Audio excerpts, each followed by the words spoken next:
Hi guys, so today we'll talk about temporal lobe. So what is the temporal lobe and where it's located?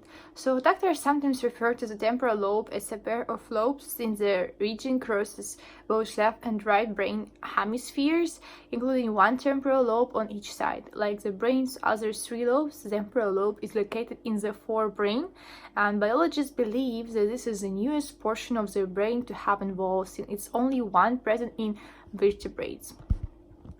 And the temporal lobe is so named because of its proximity to the templates. It is positioned toward the base of the center of the cortex, just behind the templates. Like all other brain regions, it's not a standalone organ. Instead, the temporal lobe interacts with and depends on input from all other brain regions, as well as sensory input about the surrounding world. In this way, the temporal lobe and the brain it supports as a dynamic organ. Rather than controlling the mind, it learns from the environment, creating a complex mind-body environment interplay that constantly changes a person's subjective experiences. So every temporal lobe has a similar structure. The experience produced in each person's temporal lobe are uniquely their own.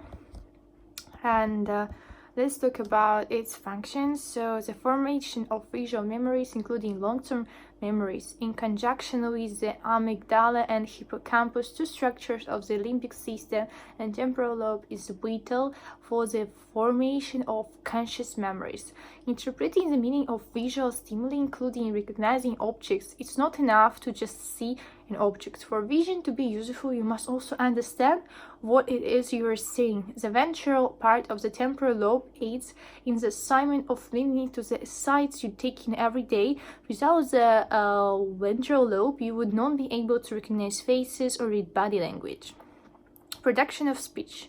The temporal lobe aids in the production of speech. A dysfunction in this brain area can lead to difficulty speaking, even when other structures are intact, or you can consciously think about what you want to say. Recognition of language. The auditory cortex in the temporal lobe is key for hearing and understanding speech, but a range of other structures in the temporal lobe help you understand and give meaning of language. Without the temporal lobe, you could not name objects, remember verbal exchanges, or recognize languages. And controlling conscious and apparently automatic reactions such as appetite, thirst, hunger, helping the body maintain homeostasis. Note that this important role is shared by many regions in the brain. And today I learned about new illness for me that I didn't know about.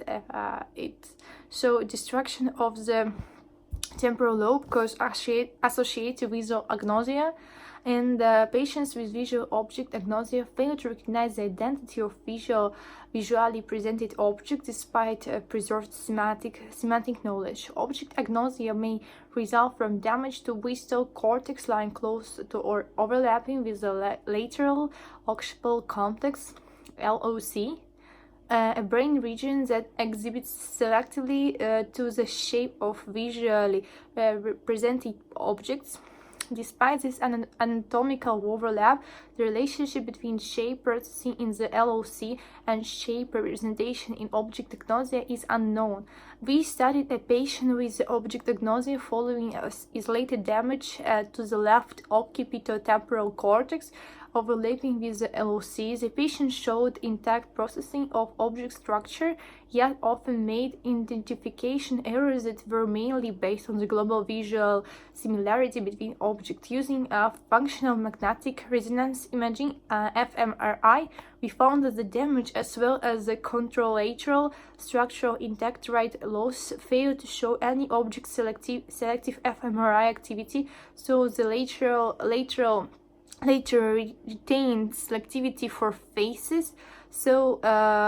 And lateral damage to the left LOC led to a bilateral breakdown of neural responses to a specific stimulus class, objects and artifacts, while preserving the response to a different stimulus class's faces. These findings indicate that representation of structure necessary for the identification of objects crucially rely on bilateral distributed coding of shape features. Thank you.